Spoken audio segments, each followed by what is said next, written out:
Assalamu alaikum warahmatullah. Welcome to my channel to learn Excel. As you know that we have already uploaded so many videos regarding the Excel advanced lectures. If you are really interested to learn Excel, if you want to be a smart in Excel, I recommend you to please subscribe my channel, watch entire all videos available on my channel that will make you smart in Excel as well. So आज का जो हमारा topic है वो है basically offset function. Offset function is the one of the best function of the Excel introduce in 2019 and onwards. तो उसके अंदर क्या होता है बेसिकली ऑफसेट के फंक्शन के अंदर हम क्या करते हैं, हम अपने डेटा का एक डेटा हम एक रिपोर्ट तैयार करते हैं जो किसी और फंक्शंस के थ्रू हम नहीं कर सकते. ऑफसेट फंक्शन की मदद से वो डायनामिक रिजल्ट आपको शो करेगा. किस तरीके से, अगर मुझे यहाँ पर हमारे पास जो डेटा अवेलेबल है जिसमें सेल्स रिपोर्ट है, कुछ हमारे सेल्समैन है उनकी सेल्स रिपोर्ट हमने यहाँ पर तैयार की हुई है, और अगर मुझे पर्टिकुलर एक मंथ का डेटा देखना है तो मैं इजीली यहाँ पर देख सकता हूँ. मेरे पास अवेलेबल है यहाँ पर इस तरीके से, यहाँ पर मेरे पास जनवरी का डेटा अवेलेबल है, फरवरी का है. यहाँ ये एक सेल्स रिपोर्ट है, आपकी रिपोर्ट के अंदर तो आप इजीली देख सकते हैं क्या हुआ. लेकिन आपके पास कोई ऐसा टूल, कोई ऐसा फंक्शंस अवेलेबल है जिसकी मदद से अगर इस पर्टिकुलर शीट पे आप अवेलेबल नहीं है, किसी और शीट पर है, लेकिन आप वहां पर रहते हुए इस पर्टिकुलर शीट का एक फंक्शन लगा के, ऑफसेट का फंक्शन लगा के यहाँ का रिजल्ट वहां देख सकते हैं, लेकिन डायनेमिक फंक्शन वो विच इज ऑफसेट. यानी एक मंथ की सेल तो मैं इजीली देख सकता हूँ, लेकिन अगर मुझे एक से ज्यादा यानी मोर देन वन मंथ, जनवरी और फेब का टोटल मुझे चाहिए, दोनों मंथ की सेल्स कितनी हो गई है, या क्वार्टरली जनवरी फरवरी मार्च 3 महीने की सेल जो मंथ है टोटल है वो सम ऑफ क्या अमाउंट है, तो उसको फाइंड आउट करने के लिए, उसको कैलकुलेट करने के लिए हम ऑफसेट का फंक्शन लगाते हैं. तो अगर आप रियली इंटरेस्टेड है ऑफसेट के फंक्शन को सीखने के लिए तो इस लेक्चर को एंड तक देखिएगा. इस लेक्चर के अंदर मैं कंप्लीट ऑफसेट के फंक्शन को एक्सप्लोर करूंगा और complete understanding about the offset की फंक्शन की आपको दूंगा. You will be smart in Excel as well. तो हम क्या करते हैं, स्टार्ट करते हैं अपने लेक्चर को. अगर यहाँ पर मुझे सिंगल मंथ, एक मंथ की सेल यहाँ पर चाहिए, कोई भी मंथ हो सकता है, तो मैं यहाँ से इजीली देख सकता हूँ कि अगर मुझे एक मंथ की सेल चाहिए तो मैं डायरेक्ट डायरेक्ट रेफरेंस इसको दे दूंगा. यानी इस मंथ की मुझे चाहिए तो मैंने इसको डायरेक्ट रेफरेंस दे दिया, मेरे पास अवेलेबल हो गई है.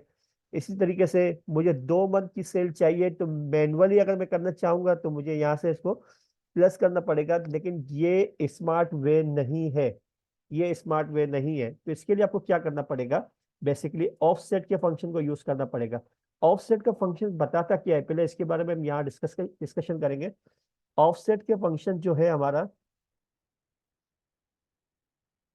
वो आपको क्या बताएगा,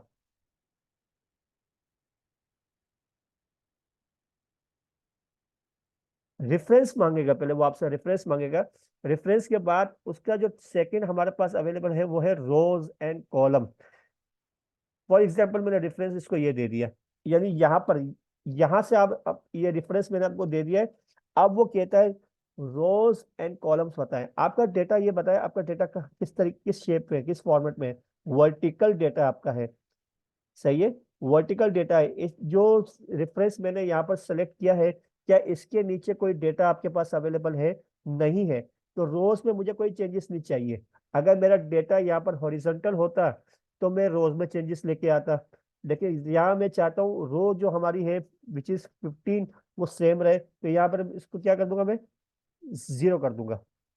रो में कोई चेंजेस नहीं चाहिए. अब वो कह रहे हैं कॉलम की चेंजेस मुझे बताएं, कॉलम के अंदर कोई चेंजेस आपको चाहिए. जरूर, जो कॉलम के अंदर मुझे क्या चेंजेस चाहिए, कॉलम के अंदर मुझे चेंजेस चाहिए. अब मुझे कौन सी वैल्यू उठानी है, 1 2 3 4 5 6, मैं कह रहा हूँ 6. तो वो क्या करेगा, आपके रेफरेंस से वो कॉलम को गिनना शुरू करेगा और आपको जो वैल्यू, आपकी डिजायर वैल्यू है वो यहाँ पर आपको शो कर देगा, विच इज 583 212. सही है, 1 2 3 4 5 एंड 6, ये वैल्यू आपके सामने यहाँ पर आ गई. सिमिलरली अगर मैं इसे कहूंगा कि मुझे 5 की वैल्यू दो, तो आपको ये वैल्यू दे देगा. ये ऑफसेट के फंक्शन का एक डायनामिक यूज होता है। बेसिकली ये तो मैं आपको बेसिक यूज बता रहा हूँ कि किस तरीके से हम ऑफसेट के फंक्शन को यूज करते हैं। या तो हमने एक वैल्यू तो इजीली हमने निकाल दी। ये जो बेसिकली हमें इसके अंदर एक और चीज सीखनी है, रोज एंड कॉलम्स जो है ना, बेसिकली अगर मुझे कॉलम के अंदर चेंजेस चाहिए प्लस में, प्लस मतलब आगे लेके जाना है, फॉरवर्ड करना है, तो फॉरवर्ड के अंदर मैं क्या करूंगा, जो वैल्यू जितने कॉलम्स होंगे वो नंबर लिख दूंगा, जैसे 6। लेकिन अगर मुझे बैकवर्ड पे जाना है, रेफरेंस से बैकवर्ड पे जाना है, फिर मुझे यहाँ पर माइनस का साइन लगाना पड़ेगा। माइनस मीन्स अब मैं यहाँ पर काम करता हूँ, एक वैल्यू यहाँ पर भी लिख देता हूँ आपके लिए, सही है। और यहाँ पर मैंने ऑफसेट का फंक्शन लगाया। फंक्शन लगाने के बाद अब मैं माइनस कर रहा हूँ, कितने, 1 2, 2 किया और बंद, उसको ओके किया। तो ये जो माइनस यानी बैकवर्ड पे जो वैल्यू आपके पास अवेलेबल थी, रेफरेंस जो आपने सेलेक्ट किया था उसके बैकवर्ड पे जो वैल्यू थी, वो आपको वैल्यू यहाँ पर शो कर देगा क्योंकि आपने माइनस किया है। सिमिलरली अगर आपकी, जैसे मैं यहाँ पर ऑफसेट का फंक्शन जो लगा रहा हूँ रेफरेंस देने के बाद, अगर मुझे यहाँ पर रोज में, या इसको ले रहा हूँ मैं, और रोज में मुझे चेंजेस चाहिए, प्लस में चाहिए यानी नीचे की तरफ, तो मैं डायरेक्टली लिख दूंगा 4 और यहाँ पर लिख दूंगा 0। ओके, तो यहाँ पर कोई वैल्यू नहीं है क्योंकि यहाँ पर कोई वैल्यू है ही नहीं, मतलब 1 2 3 4, यहाँ पर मैं लिखता हूँ वैल्यू, फौरन ये वैल्यू चेंज हो गई यहाँ पर क्योंकि आपने 4 लिखा था, तो यहाँ से वो काउंट करना शुरू करेगा, 1 2 3 4, ये वैल्यू आपको दे दी। लेकिन अगर मुझे ये वैल्यू चाहिए 1 2 3 4, शकील साहब की वैल्यू चाहिए यहाँ पर, तो मैं क्या करूंगा, -4 करूंगा। सही है, बैकवर्ड हो रहा है ना, तो यहाँ पर आपके सामने ये वैल्यू आ गई। ये तो था हमारा basic use for offset. Offset का हमारा बेसिक यूज हो गया। अब यहाँ पर मुझे क्या करना है, मोर देन 1 मंथ की सेल्स मुझे यहाँ पर चाहिए। कितने मंथ की चाहिए आपको भाई, 3 मंथ की चाहिए, यानी मैं जितने मंथ यहाँ लिखूं उतने मंथ की मुझे सेल दे। सही है, जितने मंथ यहाँ लिखूं उतने मंथ की मुझे सेल दे। सबसे पहले आपको लगाना पड़ेगा सम का फंक्शन। सम के फंक्शन के अंदर आप क्या करोगे, स्टार्टिंग पॉइंट आप इसको दे दोगे। स्टार्टिंग पॉइंट आपने दे दिया इसको, सही है। अब आपको क्या करना है भाई, अब आपको करना है यहाँ पर ऑफसेट का फंक्शन लगाना है। ऑफसेट के फंक्शन में भी आपने इसको सेलेक्ट किया, सही है। रोज, क्योंकि हमारे रोज को कोई चेंजेस नहीं है मेरे पास, रेफरेंस मैंने ये दे दिया इसको, ओके। यहाँ पर रेफरेंस मैंने इसको दे दिया। देन रोज में तो कोई चेंजेस नहीं है। कॉलम के अंदर मुझे चेंजेस लाने के लिए मुझे ये सेल दे दूंगा मैं इसको, ओके, और ओके कर दिया। क्योंकि मैंने यहाँ 3 लिखा हुआ है, तो आप देखें 3 मंथ की सेल कितनी हो रही है, 1 2 3। ये आपके सामने रिजल्ट शो हो रहा होगा। एक मिनट, वन फॉर वाइल मुझे देखने दीजिए क्या क्या मसला यहाँ पर हो रहा है। ऑफसेट के फंक्शन में यहाँ पर हमने सेलेक्ट किया, देन 1 2 एंड 3, उसने यहाँ से सिलेक्शन आई थिंक, अच्छा, ये वैल्यू आपके सामने यहाँ पर आ गई है, यहाँ पर ये वैल्यू आपके सामने आ गई है।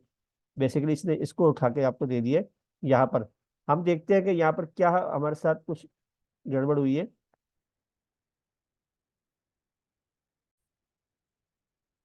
तो हमारे यहाँ पर मिस्टेक क्या हो रही थी, थोड़ी सी हमने मिस्टेक यहाँ पर कर दी थी। सम का फंक्शन जब आप लगाएंगे ना, आपने इसको स्टार्टिंग पॉइंट बता दिया, ये पॉइंट पॉइंट डालने के बाद आपको सेमी कॉलम देना है, जो इसके कॉलम्स होते हैं ना, यहाँ पर ये देने के बाद फिर आपको ऑफसेट का फंक्शन लगाना है, सही है।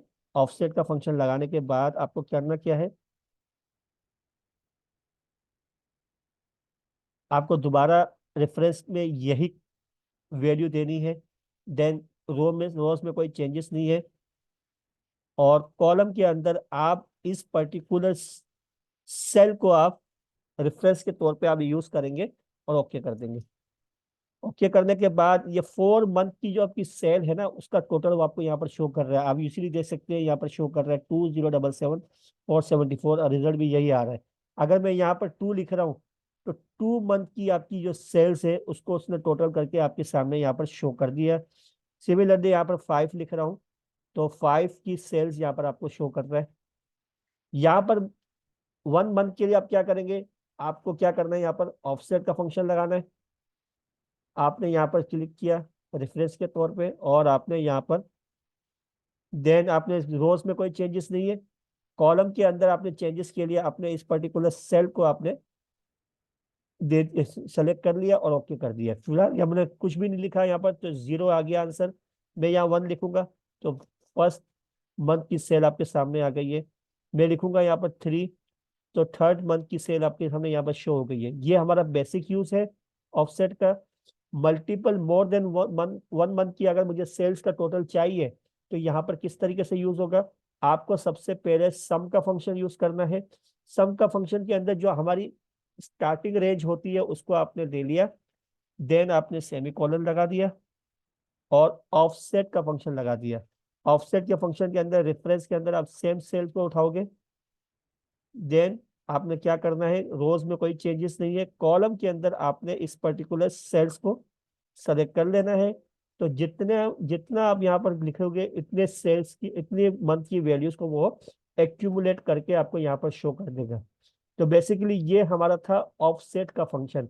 ऑफसेट का फंक्शन बहुत ही डायनामिक फंक्शन है, इसके थ्रू हम बहुत अच्छी तरीके से प्रेजेंटेशन को पेश कर सकते हैं। तो आई होप ऑफसेट के फंक्शन के हवाले से जो डिस्कशन हमने की है, जो हमने क्यूरी यहाँ पर रिजोल्व की है, आपको समझ में आई होगी। जरूर मेरी वीडियो को आप इसको शेयर कीजिएगा, और अगर पसंद आए तो लाइक कीजिएगा और मेरे चैनल को सब्सक्राइब कीजिएगा।